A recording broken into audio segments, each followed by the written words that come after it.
ভারতের মুসলিমদেরকে বলা হয় নামাজ পড়তে হলে বাংলাদেশ বা পাকিস্তান যান। বিজেপি নেতা দিলীপ ঘোষ তারই একটা চক্রের দল বাংলাদেশের মাটিতে চাইতেছে বিশ্বের বৃহত্তম রাম মন্দির বানানোর জন্য। ইনশাল্লাহ এটা হতে দেওয়া হবে না, হবে না, হবে না। হাবিবরা, বাংলাদেশের মাটিতে যত নাফাকের দল আছে, মানে হিন্দু আছে, আমরা তাদেরকে ভালোবাসতে বাসতে তাদেরকে মাথার তাইলা তুলে ফেলছি। এই যে এই নাফাকের কথাটা শুনেন। তোরা যদি রাম মন্দিরকে ভয় পাস, তোরা প্রয়োজনে পলাশ বাইরে যাস না, তোরা প্রয়োজন বোধে গাইবান্ধা থেকে অন্য জেলায় চলে যা। রাম মন্দির প্রতিষ্ঠা হবে, এই বাংলাদেশের রাম মন্দির প্রতিষ্ঠা কেউ ঠেকাতে পারবে না। বাংলাদেশে দেখলেন তো হাবিবরা, কত বড় সাহস! গাইবান্ধার পলাশবাড়ির মানুষ অন্য জেলায় চলে যেতে বলে, কত বড় সাহস! এই সাহস পেলো কোথায়, কোথায় থেকে এলো? আইনের আওতা এনে ওকে জিজ্ঞাসাবাদ করা হোক। কত বড় সাহস! ভারতে মুসলিমদেরকে কত অত্যাচার! এই যে গিয়েছে কদিন আগে জাতীয় নির্বাচন গেল, বিজেপি ক্ষমতা এলো, কত মুসলিমদের উপর অত্যাচার নির্যাতন আমরা বুক পেতে মেনে নিছি। আমরা কিছু বলছি?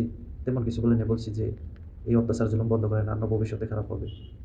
কিন্তু এই দেখেন হিন্দু, এই বাংলাদেশের নাপাকরা কত বড় বড় কথা বলে।